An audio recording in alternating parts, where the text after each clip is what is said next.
Reproduction आपका chapter number 3 कर रहे हैं अकॉर्डिंग टू एनसीईआरटी, जिसमें से कि हमने मेल रिप्रोडक्टिव सिस्टम और फीमेल रिप्रोडक्टिव सिस्टम की कंप्लीट डिटेल कर ली थी। फीमेल रिप्रोडक्टिव सिस्टम में साथ में हमने मैमरी ग्लैंड्स भी कंप्लीट कर लिया। दोनों ही सिस्टम्स में मैंने आपको primary sex organ, secondary sex organs, उनके एक्सेसरी ग्लैंड्स एंड डक्ट्स, हर एक चीज के बारे में मैंने आपको एक्सप्लेन कर दिया है। तो लेक्चर की स्टार्टिंग में जैसे मैंने आपको बताया था कि ये सारे जो इवेंट्स, अभी हमने बेसिक स्ट्रक्चर्स के बारे में स्टडी किया है। लेक्चर्स की स्टार्टिंग में मैंने आपको बताया था कि सेक्सुअल रिप्रोडक्शन में सबसे पहले जो प्री फर्टिलाइजेशन इवेंट्स, जैसे हमने लिस्ट किए थे इवेंट्स को, pre fertilization, fertilization and post fertilization events. Pre fertilization में मैंने सबसे पहला स्टेप जो आपको बताया था गैमेटोजेनेसिस, आज हम वो स्टार्ट करने जा रहे हैं। क्लियर? तो अभी तक हमने सिस्टम की ग्रॉस स्टडी कर ली, जो ऑर्गन्स रिप्रोडक्शन में पार्टिसिपेट करेंगे उनके बारे में कंप्लीट हमने स्टडी किया। अभी हम गैमेटोजेनेसिस स्टार्ट करने जा रहे हैं। जैसे पहले हमने मेल रिप्रोडक्टिव सिस्टम और फिर फीमेल रिप्रोडक्टिव सिस्टम के बारे में पढ़ा, वैसे ही अब हम गैमेटोजेनेसिस जब स्टार्ट करेंगे तब हम पहले मेल गैमीट्स फॉर्मेशन की स्टडी करेंगे। तो अभी जो चैप्टर, जो टॉपिक स्टार्ट हो रहा है बेटा, वो है गैमेटोजेनेसिस। जेनेसिस का मतलब है कोई चीज जनरेट होना। गैमीटो मतलब गैमीट्स का जनरेट होना, गैमीट्स का बनना। तो ये गैमेटोजेनेसिस टर्म को हम मेल्स और फीमेल्स में दो अलग अलग टर्म्स देते हैं। मेल्स में, क्योंकि जो मेल गैमीट्स होते हैं ह्यूमन मेल्स, उनको हम स्पर्म्स बोलते हैं। तो गैमेटोजेनेसिस की जगह पे हम इसको क्या कह सकते हैं? अब मेल गैमीट्स को क्या बोलते हैं? स्पर्म्स बोलते हैं। तो स्पर्म की फॉर्मेशन को हम क्या बोल सकते हैं? Spermatogenesis. Clear? Similarly female gamete formation को हम oogenesis बोलेंगे। ओवा बनता है ना, oogenesis बोलेंगे इसमें। क्लियर? फीमेल गैमीट फॉर्मेशन को, और मेल गैमीट फॉर्मेशन को स्पर्मैटोजेनेसिस।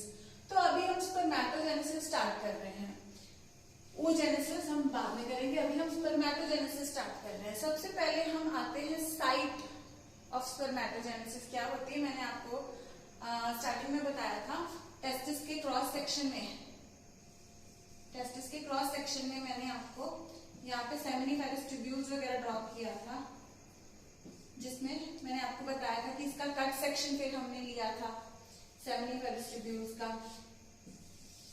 जिसमें हमने देखा था कि seminiferous tubules are lined by a cuboidal epithelium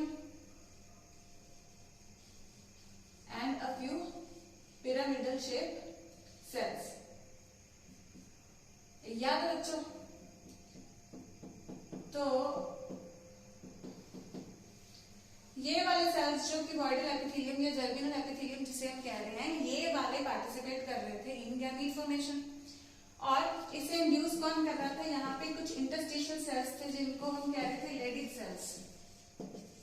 ये लेडिक सेल्स क्या रिलीज कर रहे थे? एंड्रोजन। कौन सा एंड्रोजन रिलीज कर रहे थे? टेस्टोस्टेरोन। मैंने आपको बताया था कि ये वाले जो पिरामिडल शेप सेल्स हैं, सर्टोली सेल्स, ये रिलीज करते हैं क्या? एंड्रोजन बाइंडिंग प्रोटीन, जो एंड्रोजन यानी कि टेस्टोस्टेरोन से बाइंड करेगा, बाइंड करने की क्षमता रखता है। तो इसीलिए वो टेस्टोस्टेरोन जो लेडी सेल सिक्रेट करेंगे उसे अंदर अट्रैक्ट कर लेगा। जब वो उस टेस्टोस्टेरोन को अंदर अट्रैक्ट कर लेगा, अंदर यानी सेमिनिफेरस ट्यूब्यूल के ल्यूमेन के अंदर अट्रैक्ट कर लेगा, तो ये सारे cells they will be exposed to testosterone. I repeat, ये यहाँ पे टेस्टोस्टेरोन रिलीज होगा, यहाँ पे अट्रैक्ट कर लिया जाएगा by the secretion of Sertoli cells. तो यहाँ पे जब अट्रैक्ट कर लिया गया तो सेमिनिफेरस ट्यूब्यूल के अंदर उसकी सिक्रीशन क्या हो गई? बढ़ जाएगी। तो जब यहाँ पे बढ़ जाएगी सिक्रीशन, तो androgen will induce this cuboidal epithelium to multiply. Clear? अब ये जो क्यूबॉइडल एपिथेलियम के सेल्स हैं, इनमें जैसे ही मल्टीप्लिकेशन स्टार्ट हो गई, अब इनको हम क्या कह सकते हैं? स्पर्मैटोगोनिया। स्पर्मैटोगोनिया। क्लियर? अब स्पर्मैटोगोनिया में क्या हो गया? माइटोसिस स्टार्ट हो गई। ये जैसे ही टेस्टोस्टेरोन अंदर आया, they get induced to start mitosis, not meiosis late.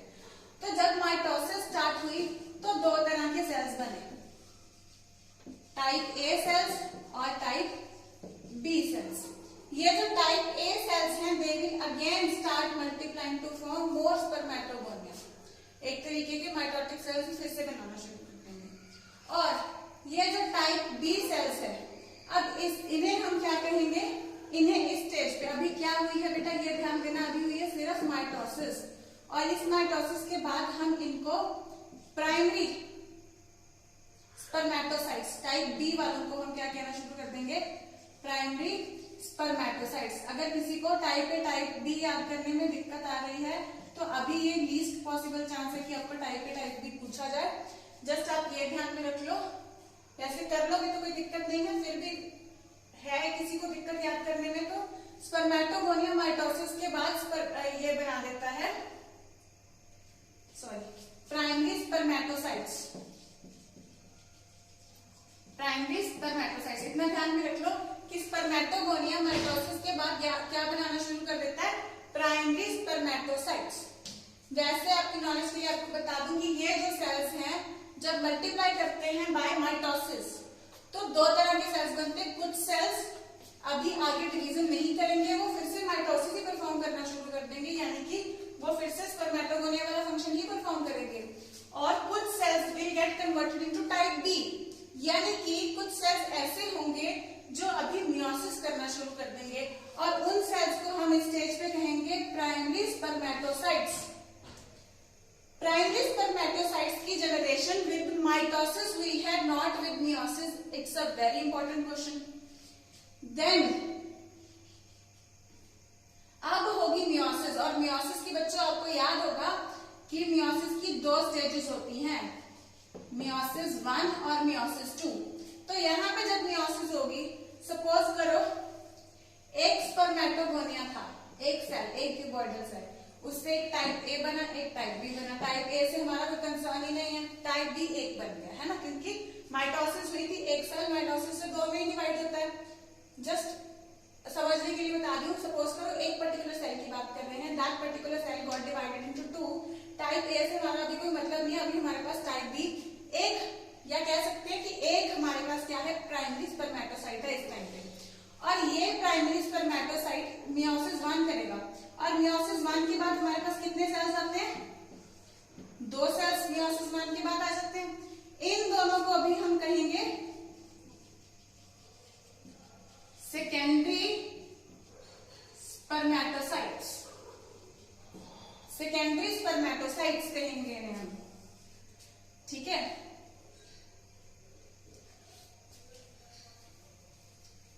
उसके बाद यहां ध्यान दें, मियोसिस 1 के बाद सेकेंडरी स्पर्मेटोसाइट हुए हैं। एमसीक्यूज में ज्यादातर बच्चे कंफ्यूज हो जाते हैं, ध्यान देना। Primary spermatocyte are made only with the help of mitosis, mitosis से ही प्राइमरी स्पर्मेटोसाइट बन गए। अगर ये चीज नहीं ध्यान आ रही, सीधा एक एरो इधर बना लो कि स्पर्मेटोगोनिया में हुई माइटोसिस तो क्या बन गए, प्राइमरी स्पर्मेटोसाइट बन गए। प्राइमरी स्पर्मेटोसाइट में मियोसिस 1 हुई, सेकेंडरी स्पर्मेटोसाइट बन गए।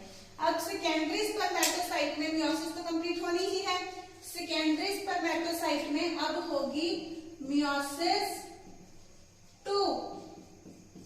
मियोसिस 2 होगी तो यहाँ पे बन जाएंगे स्पर्मेटिड्स, स्पर्मेटिड्स। तो अभी ये दो थे, दोनों में हुई तो कितने स्पर्मेटिड्स बन गए, 4। और एक चीज बताऊं आपको, ये चारों भी गोल और नॉन मोटाइल है फिलहाल तक। इसके बाद these spermatids will go undergo changes। अब ये क्या है, एक तरीके के सेल्स हैं, और सेल के अंदर क्या कुछ होता है, एक सेल के अंदर बच्चों क्या कुछ होता है, एक सेल के अंदर आपको ध्यान में होगा सबसे सेंटर में उसके न्यूक्लियस होता है, न्यूक्लियस के अंदर जेनेटिक मटेरियल होता है ना। तो उसके बाद बाहर क्या होता है, गोल्गी अपरेटस होता है, जैसे बाकी सारे सेल कंपोनेंट्स इसके होते हैं, सिमिलरली वैसा ही सब कुछ इसमें भी होता है। माइटोकॉन्ड्रिया भी होता है। So all those things will be there in this Golgi, endoplasmic reticulum, cell membrane basically. तो अब क्या होगा, अभी ये स्पर्मेटिड्स में भी सब कुछ है, तो ये हैप्लॉइड है, लेकिन हैप्लॉइड एक हैप्लॉइड सेल में जितना भी कंटेंट इन चीजों का हो सकता है उतना इसमें होता है। लेकिन स्पर्म्स हम हमेशा मोटाइल बनाते हैं, लेकिन अभी ये मोटाइल नहीं है, लेकिन मेयोसिस 2 हो चुकी है। अभी these spermatids will undergo differentiation. These spermatids will now undergo differentiation. Differentiation मतलब वो अभी मेच्योर हो गए, या मैच्योरेशन या डिफरेंशिएशन हम कह सकते हैं, and then they will get converted into spermatozoa और स्पर्म्स। बेटर रहेगा स्पर्म्स ही कह देना, स्पर्मेटोजोआ या स्पर्म्स। ठीक है बच्चों, तो अब क्या होगा, ये इसमें कन्वर्ट होंगे।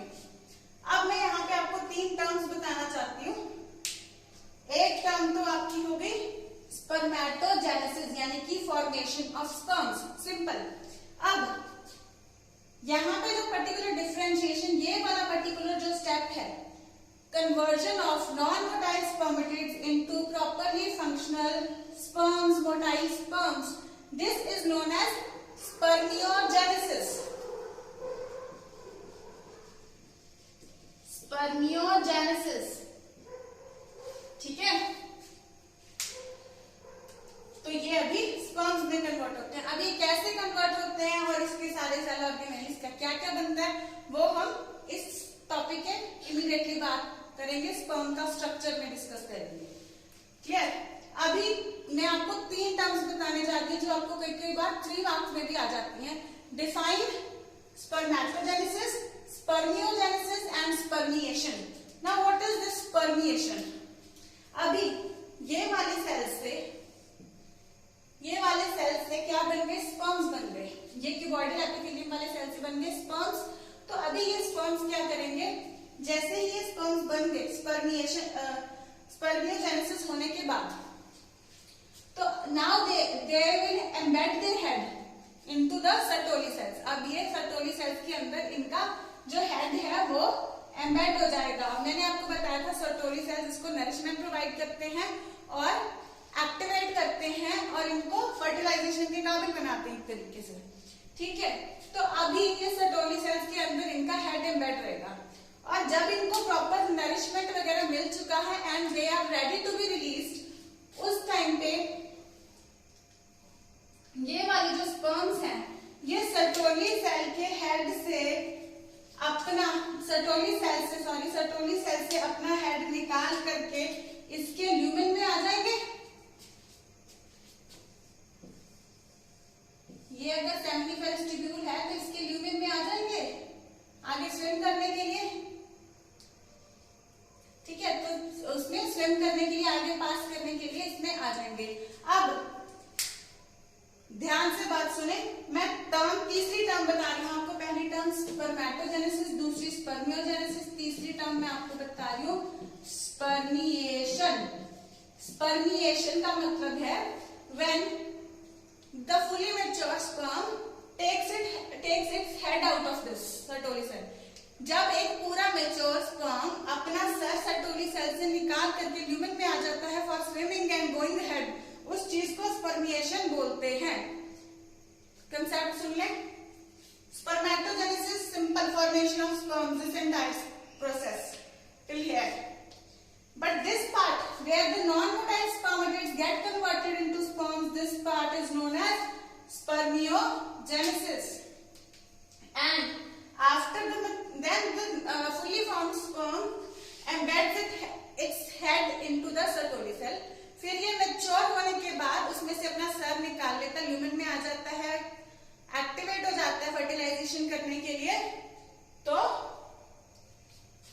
एक्टिवेट होकर इसके ल्यूमेन में आ जाता है to swim and go for fertilisation. तो that time it is known as this process. इसका सर्टोली सेल के अंदर जब ये एम्बेडेड है स्पर्म का, यहाँ से निकलना is known as spermiation। So these 3 terms are very very important from your theory point of view as well as from your MCQ point of view. Learn this by heart. Clear? इसके बाद मैं इस सबका hormonal control आपको बताती हूँ, followed by which we will be discussing about the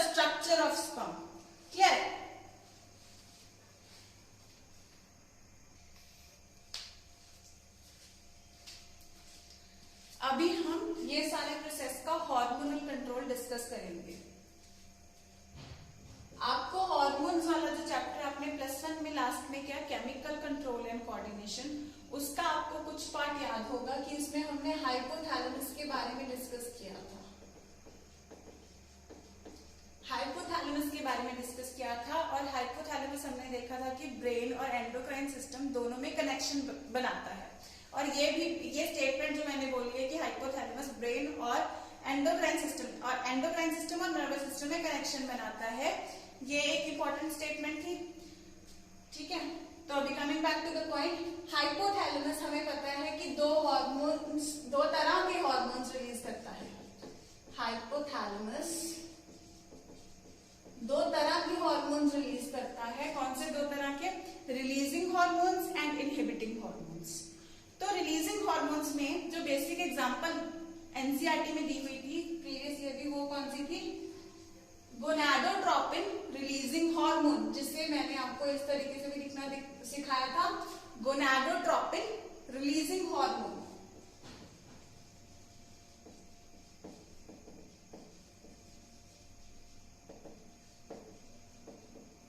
यानी कि ये हार्मोन गोनाडोट्रोपिन्स को रिलीज करवाएगा। कहां से रिलीज करवाएगा? जिसपे ये एक्ट करेगा। किस पे एक्ट करता है ये गोनाडोट्रोपिन रिलीजिंग हार्मोन या जीएनआरएच एक्ट करता है एंटीरियर पिट्यूटरी पे। कहां पे एक्ट करता है ये? एंटीरियर पिट्यूटरी पे। तो anterior pituitary will now release gonadotropins. I repeat, hypothalamus released gonadotropin releasing hormones. This is hormonal control of spermatogenesis. इस टॉपिक को आप हेडिंग दे सकते हो, हार्मोनल कंट्रोल ऑफ स्पर्मेटोजेनेसिस। ठीक है, तो हार्मोन हाइपोथैलेमस ने कौन सा रिलीज किया? Gonadotropin releasing hormone. वो हार्मोन जो गोनाडोट्रोपिन्स को रिलीज करवाएगा। कहां से? एंटीरियर पिट्यूटरी से। तो ये एंटीरियर पिट्यूटरी तक पहुंच जाता है और फिर एंटीरियर पिट्यूटरी गोनाडोट्रोपिन रिलीज करते हैं। एक गोनाडोट्रोपिन है LH, दूसरा है FSH। गोनाडोट्रोपिन मतलब, ट्रोपिन मतलब एक्टिविटी करवाएगा किसकी? गोनड्स की। गोनाडोट्रोपिन गोनड्स यानी कि जेनाइटल्स की, यानी कि रिप्रोडक्टिव ऑर्गन्स की, एक तरीके से हम कह सकते हैं कि ये एक्टिविटी करवाएगा। तो ये दो तरह के गोनाडोट्रोपिन रिलीज करता है, एक LH, एक FSH। LH की फुल फॉर्म ल्यूटिनाइजिंग हार्मोन और FSH की फॉलिकल स्टिमुलेटिंग हार्मोन। मैंने आपको उस टाइम भी बताया था, नहीं याद तो अभी बता देती हूँ। LH FSH फीमेल में भी होते हैं और LH में मैंने आपको बताया था कि males we prefer to call it ICSH also, interstitial cell stimulating hormone. I repeat, luteinizing hormone, luteinizing hormone, interstitial cell stimulating hormone और ये फॉलिकल स्टिमुलेटिंग हार्मोन। मैं इसको शॉर्ट फॉर्म रखूंगी अभी बोर्ड पे, बिकॉज फ्लो चार्ट बनाना है हमने। ठीक है, तो अब ये नाम, जो दूसरा नाम मैंने इसका बताया इंटरस्टिशियल सेल स्टिमुलेटिंग हार्मोन, इससे आपको क्या याद आ रहा है? कट सेक्शन ऑफ वो टेस्टिस में जहां पे हमने वो पोर्शन दिखाया था, उसका कट सेक्शन करके हमने सेमिनिफेरस ट्यूब्यूल्स दिखाए। उसमें यहाँ पे इंटरस्टिशियल सेल्स थे,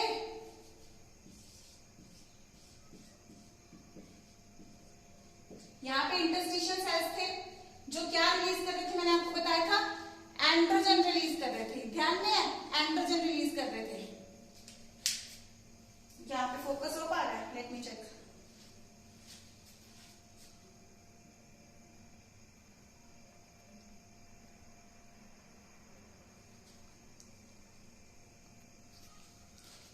आई think it is more visible now.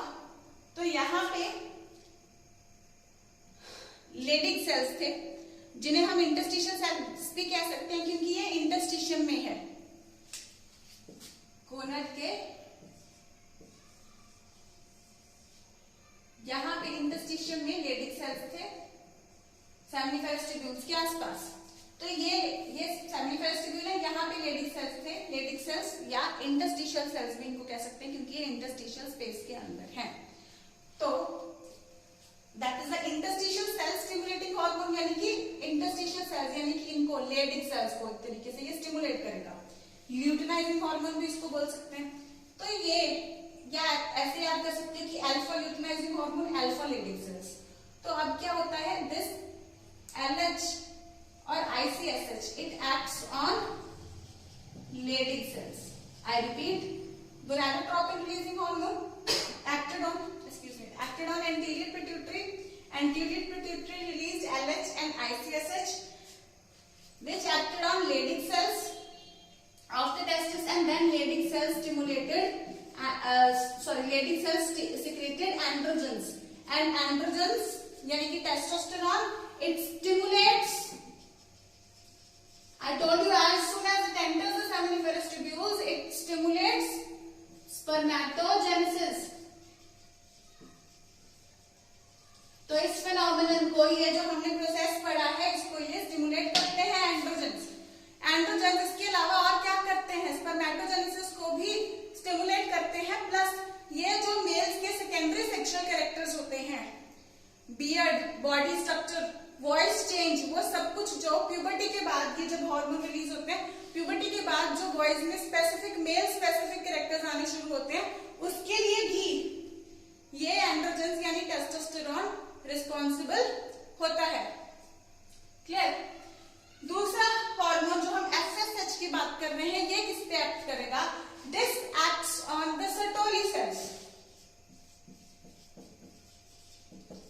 We just discussed that Sertoli cells are involved in the process of spermiation. Sertoli cells के इधर हेड में अकोमोडेट हो जाता है और फिर वो रिलीज होता है, उसको स्पर्मिएशन बोलते हैं। लेकिन उससे पहले भी जो स्टेप, ये वाला स्टेप हो रहा है, spermatids getting converted into sperms, proper non-motile spermatids getting converted into motile active sperms, working sperms. Then this process is known as spermiogenesis. I told you so. So Sertoli cells, now what Sertoli cells do, Sertoli cells secrete certain substances that Sertoli cells secrete certain substances that control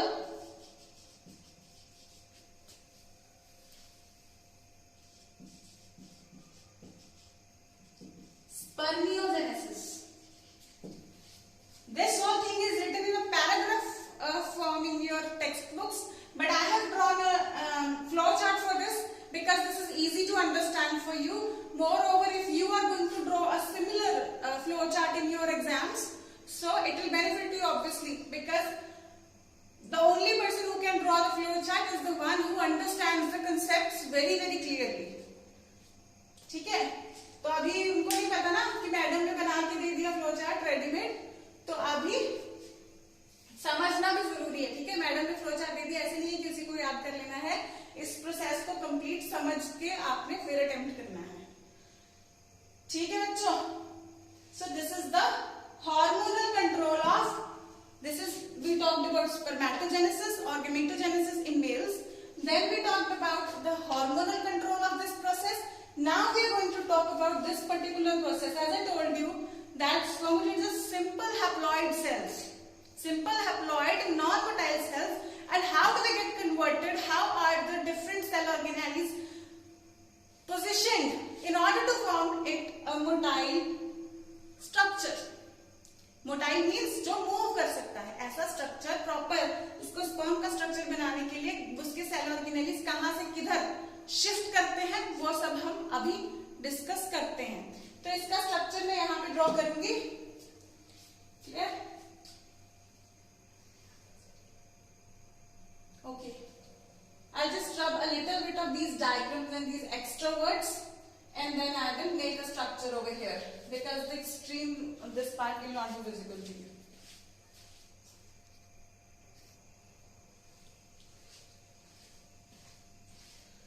Okay, so I just told you that spermatids which are non-motile get converted into motile sperms, and first we will discuss about the structure, and from the structure we will come to know which organelle has gone where and has formed what structure.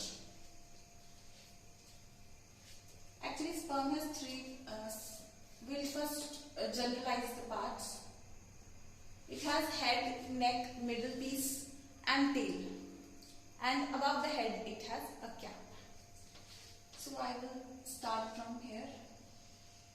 Like here it has a cap.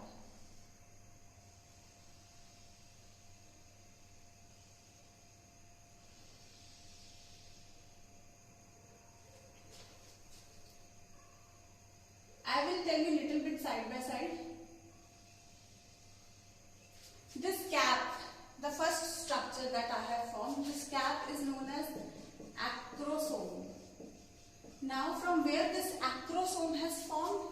This acrosome has formed from the Golgi apparatus. Golgi apparatus has formed the acrosome.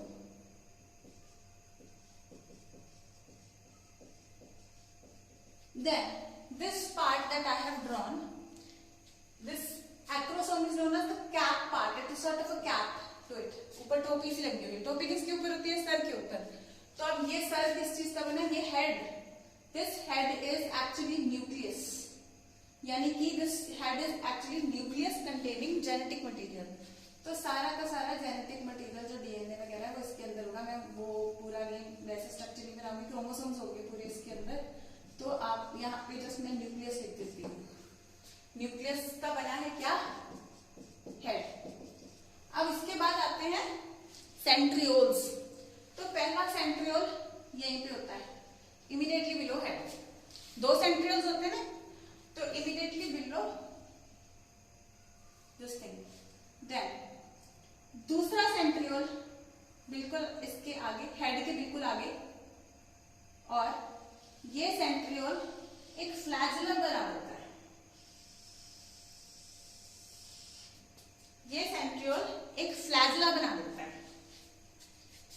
अब यहां पे इस centriole के पास में क्या होगा?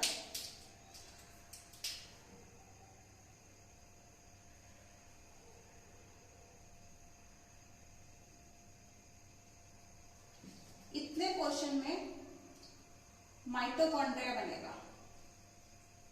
ठीक है, माइटोकॉन्ड्रिया. अब इसके पर्टिकुलर अब होता क्या है? इसको हमने कैप बोल दिया, इसको हेड बोल दिया. इतना सा पोर्शन होगा जिसे हम नेक बोल देंगे. गर्दन, सर के नीचे गर्दन होती है तो गर्दन, नेक बोल देंगे.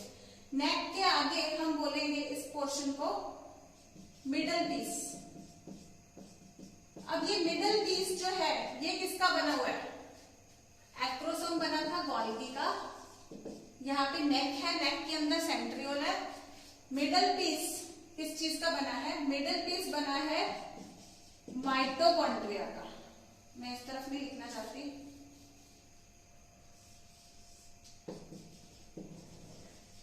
मिडल पीस बना है किस चीज का? माइटोकॉन्ड्रिया का. अब इसके माइटोकॉन्ड्रिया के लिए हम स्पेशल टर्म भी यूज करते हैं. ये वाली टर्म आपके एनसीईआरटी में नहीं है, इसको नोट कर लें. माइटोकॉन्ड्रिया लिखा हुआ है, नेबनकर्न भी कहते हैं. NEBENKERN, नेबनकर्न. इसके माइटोकॉन्ड्रिया के लिए हम स्पेशल टर्म यूज कर रहे हैं, नेबनकर्न. क्लियर? उसके बाद क्या रह गया? इसका सेल मेम्ब्रेन. तो इस सारे स्ट्रक्चर को साइटोप्लाज्म का होगा, थोड़ा सा टेल पोर्शन में और बिल्कुल हल्का सा बाकी पोर्शन को लाइन करेगा.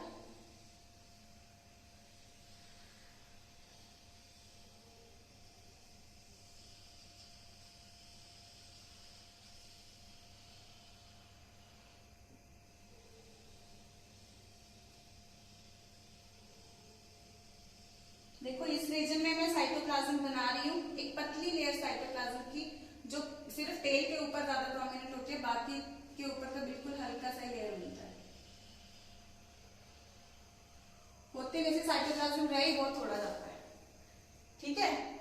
तो ये बन गया टेल बोल सकते हैं इस रीजन को, या इसको हम अगर प्रॉपर सेल स्ट्रक्चर किसी सेल ऑर्गेनेली का नाम देना है तो इसको हम फ्लैजेला बोलेंगे।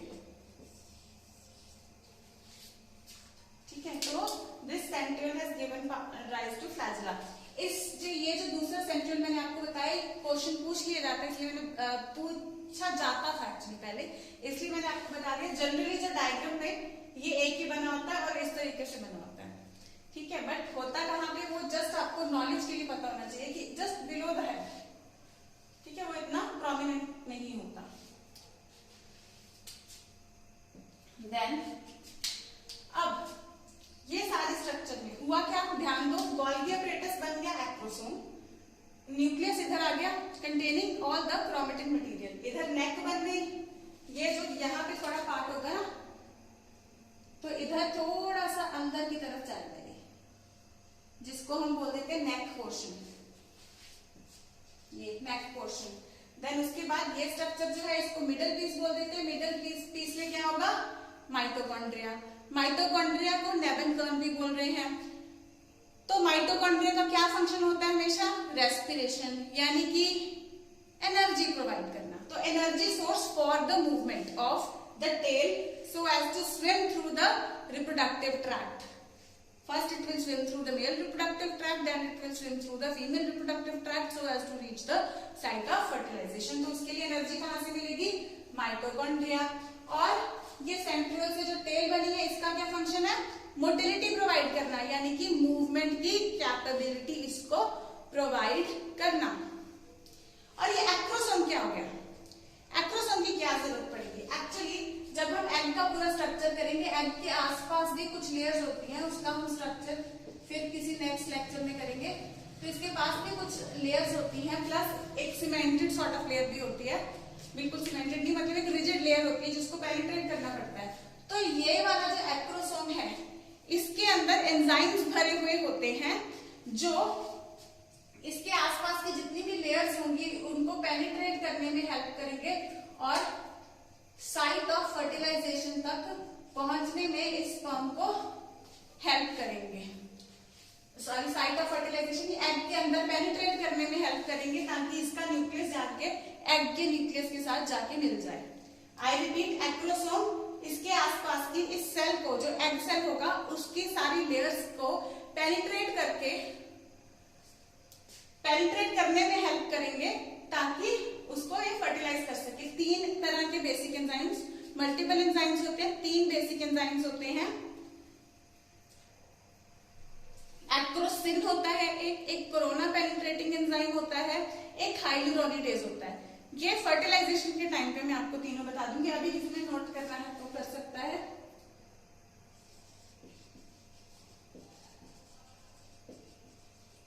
कोरोना पेनिट्रेटिंग एंजाइम, अभी आपको कोरोना का मतलब नहीं पता, ये अपना वाला कोरोना, ये अभी कोरोना वायरस नहीं है, ठीक है। कोरोना पेनिट्रेटिंग एंजाइम, हाइलुरोनिडेज,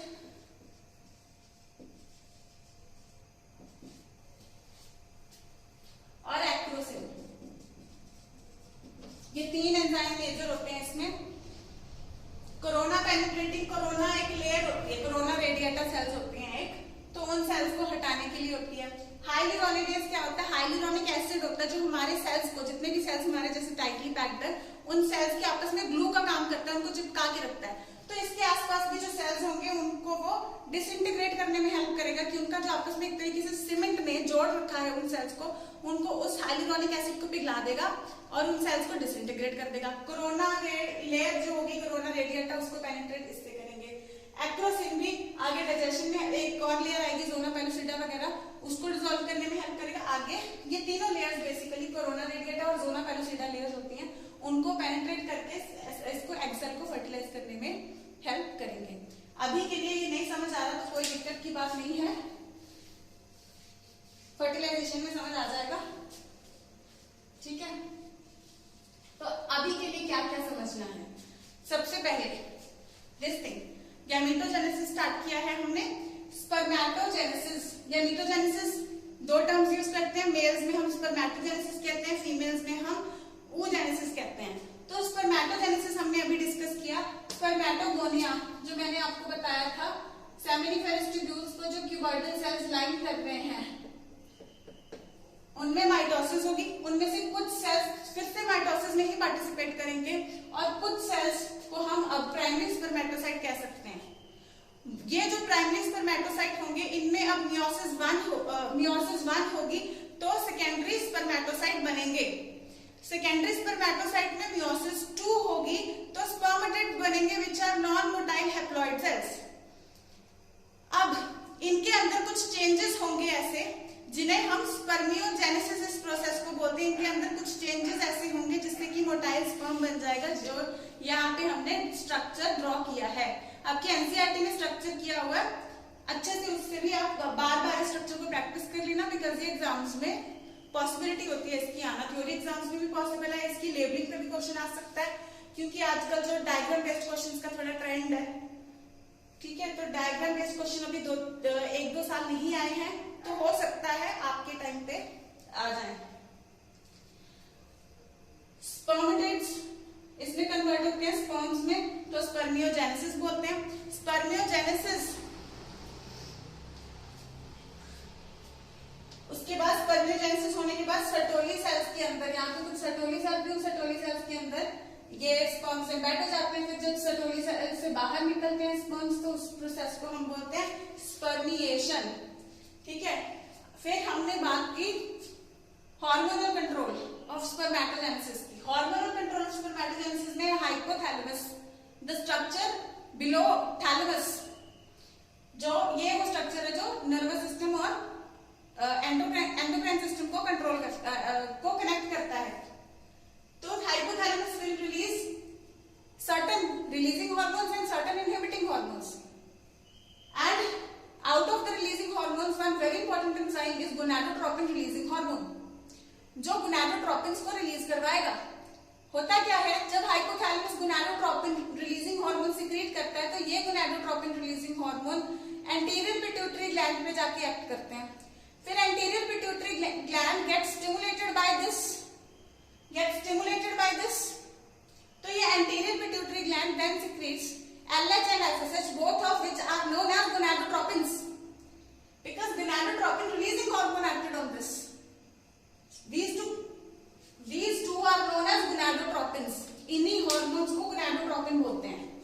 ठीक है, जिसके नाम से इनका gonadotropin releasing hormone नाम पड़ा। ठीक है, हाइपोथैलेमस ने gonadotropin releasing hormone सिक्रीट किया, एंटीरियर पिट्यूटरी पे ये GnRH ने एक्ट किया और एंटीरियर पिट्यूटरी ने फिर सिक्रीट किए gonadotropins यानी कि LH और FSH। LH या ICSH भी इसको बोल सकते हैं, क्योंकि ये इंटरस्टिशियल सेल्स को स्टिमुलेट कर रहा है। इंटरस्टिशियल सेल्स यानी कि लेडिंग सेल्स को स्टिमुलेट कर रहा है।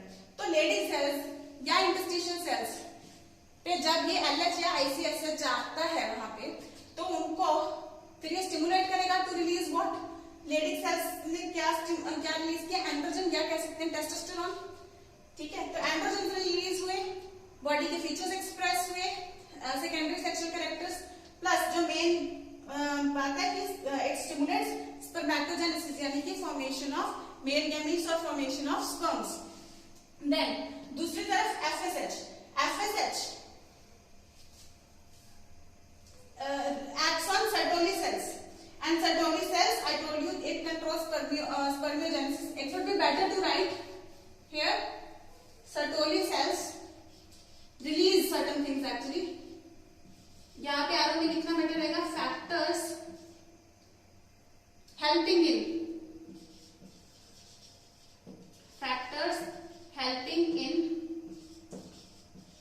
spermiogenesis। ये सेंटेंस चेंज कर लो, ये बेटर प्रेजेंट कर रहा है उसको, factors helping in spermiogenesis.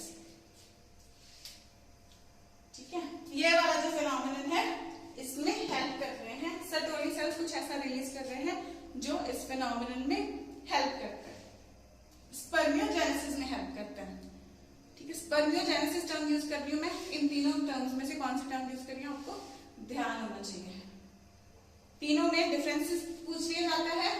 Spermatogenesis, formation of sperm, complete process.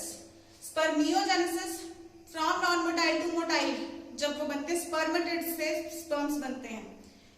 ठीक है, by distribution of different cell organelles. और स्पर्मिएशन जब सर्टोली सेल से उसका हेड बाहर निकलता है वो चीज spermiation after getting nurtured and all. ठीक है, फिर हमने स्पर्म का स्ट्रक्चर डिस्कस किया या देखा कि इसमें से कौन सा सेल ऑर्गेनेली किधर किधर जाके ये मोटाइल स्ट्रक्चर बनता है। तो यहाँ पे हमने देखा कि a mature sperm has a cap, head, neck, middle piece and tail। वैसे जनरल बात करें तो 3 में बांट देते हैं, हेड, मिडल पीस और टेल। ठीक है, लेकिन ओवरऑल स्ट्रक्चर अगर बात करें cap, head, middle piece, cap, head, neck, middle piece और टेल।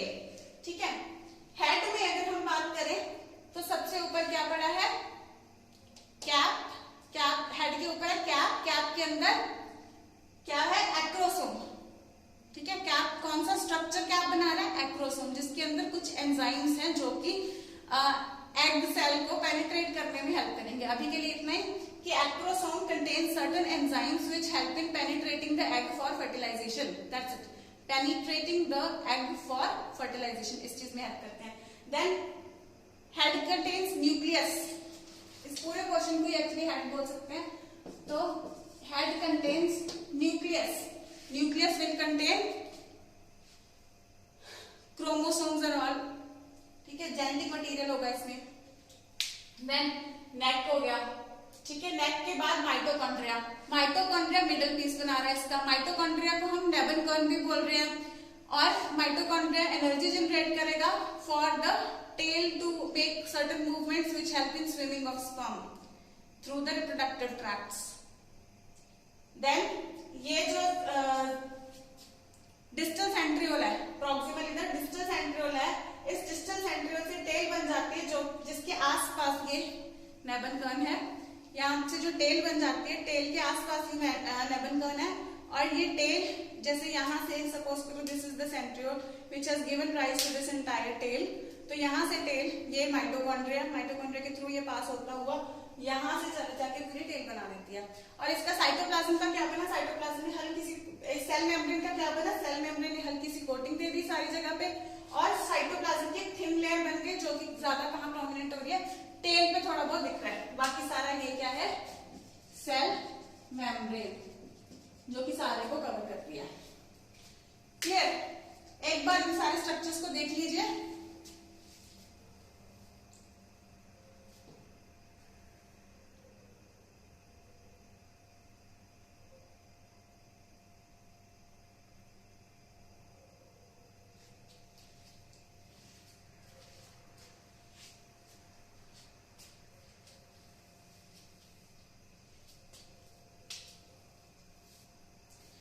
कुछ पॉइंट्स और नोट कर लीजिए। 1 ejaculate contains 200 to 300 million ejaculates।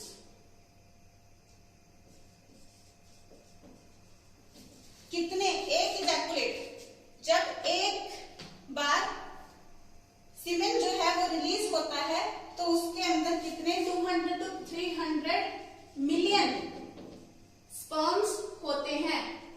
और इसमें से एक इजैकुलेट मतलब एक बार जब कॉपुलेशन के टाइम पे, एक बार जब एक फीमेल को मेल इंसेमिनेट करता है उस टाइम पे, इंसेमिनेट करने का मतलब है सीमेन डिपॉजिट करना in the female reproductive tract. तो एक इजैकुलेट के अंदर 200 to 300 मिलियन स्पर्म्स होते हैं। और इन 200 to 300 में से at least 60% must have, at least 60% must have, there is no other space to write because you have to note this down entire. I want you to notice all the board entirely, so I'm writing it here. At least 60% must have proper shape and size. और देखो एक बार जब ejaculate हो तो उसमें 200 से 300 million sperms होने चाहिए, इतना काउंट होना चाहिए, इतना काउंट होना जरूरी है। क्यों? क्योंकि फीमेल रिप्रोडक्टिव ट्रैक्ट के अंदर एंटर करते हुए भी कई बार क्या होता है कि वहां पे भी एसिडिक नेचर होती है, तो काफी वहीं पे डेड हो जाते हैं, ठीक है। और मोर ओवर वहां पे भी एंडोमेट्रियम वगैरह कई बार इतना थिक बना होता है कि उसके आगे वो पास नहीं कर जाते, बैरियर बन जाता है उनके आगे, तो फर्टिलाइजेशन के लिए पहुंच नहीं पाते। तो अगर 200 से 300 मिलियन स्पर्म्स होंगे तो उनमें से भी 40 पर अगर कुछ ऐसे हुए कि उनकी प्रॉपर शेप ही सही नहीं है, खराब भी बन रहे हैं, तो फिर भी वो फर्टिलाइजेशन नहीं हो पाएगी।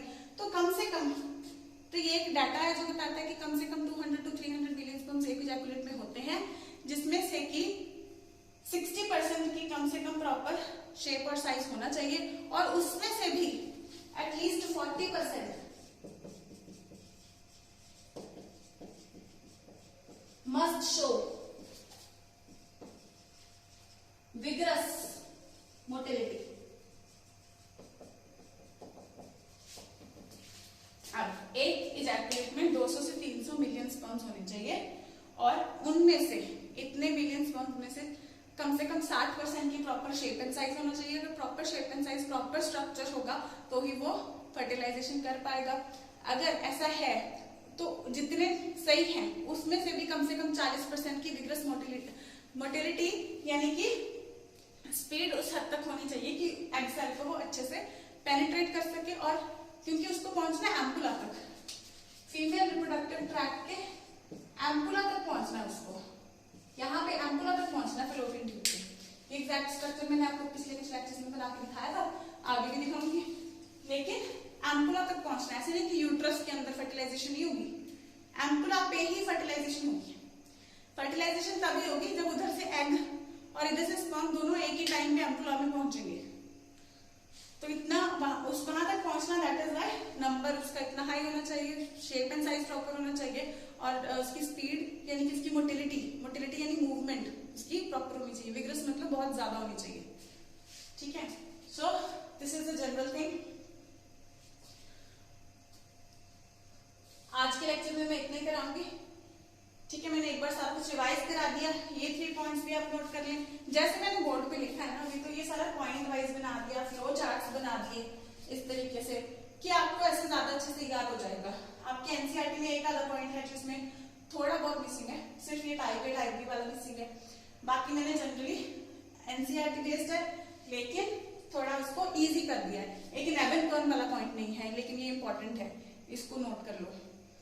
और ये सारा जैसे मैं भी बना रही हूँ, एक बार बेशक स्क्रीनशॉट ले लो, लेकिन you can show me your papers also where you have written your notes and all. If you write the notes of this particular lecture, it will be very, very beneficial to you. I hope you have understood everything.